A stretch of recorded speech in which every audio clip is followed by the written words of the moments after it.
63 KG, তার মানে কত কেজি?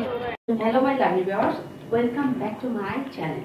আপনারা ভালো আছেন তো? আমার সেকেন্ড বেবি হওয়ার পর আমি অনেকটাই মুটে গিয়েছিলাম, 90 কেজি হয়ে গিয়েছিলাম। সেখান থেকে আমি অনেক কষ্ট করে 60 কেজিতে এসেছি। তারপরে দেন এভাবে করতে করতে আমি 51 কেজি হয়ে যাই।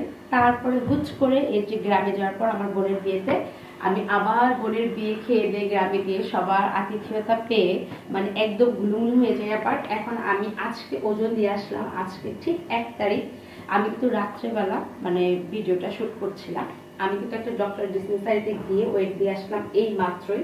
আমার ওয়েট হচ্ছে 63 কেজি আলহামদুলিল্লাহ। আমি ঠিক 15 বা 16 তারিখে আপনাদের সঙ্গে ওয়েট আবার শেয়ার করব। আমি সম্পূর্ণ এই 15 দিন এবং আজকে যে একটা ভিডিওটা করলাম সম্পূর্ণ একটা ভিডিও আপনাদের সঙ্গে আমি শেয়ার করব যে আসলে আমি কিভাবে আমার ওয়েট লস জার্নিতে কিভাবে আমি ওয়েটটা কমাইলাম এবং আমি কতটুকু আদর কমাইতে পারলাম। প্রথমে কিন্তু ওজন কমতে চাবে না, নিজেকে একদম মানে কার্বোহাইড্রেট মুক্ত রাখবো।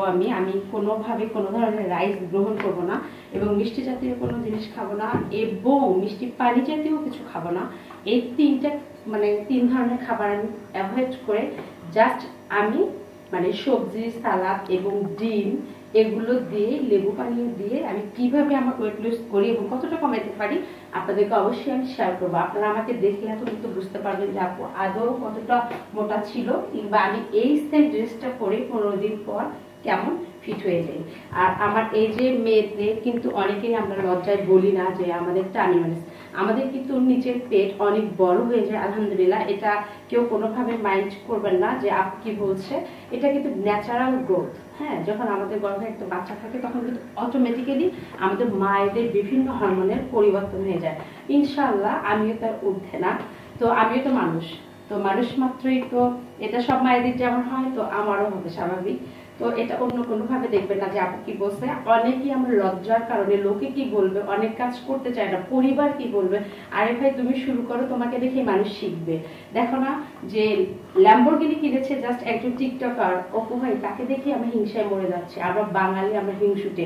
ওকেই কিন্তু একসময় আমরা অনেকেই পিস করেছি, ছোট করেছি। যখন সেই ছেলেটা আজকে ভালো একটা কিছু করছে আমরা কিন্তু মেনে নিতে পারছি না। সে তার জায়গায় থেকে বেস্ট, তার লাইফটাকে সে সাকসেস করতে পারছে। আরে ভাই সবাই যে ল্যাম্বরগিনি কিনবে বা সবাই যে ল্যাম্বরগিনির মালিক হবে বা হইতে হবে এ কোনো কারণ নেই। সুস্থভাবে বাঁচো, সুন্দরভাবে জীবনযাপন করো, এতটুকুই মানুষকে হিংসা না করি। তো আজকের মতো দাদা, আল্লাহ হাফেজ।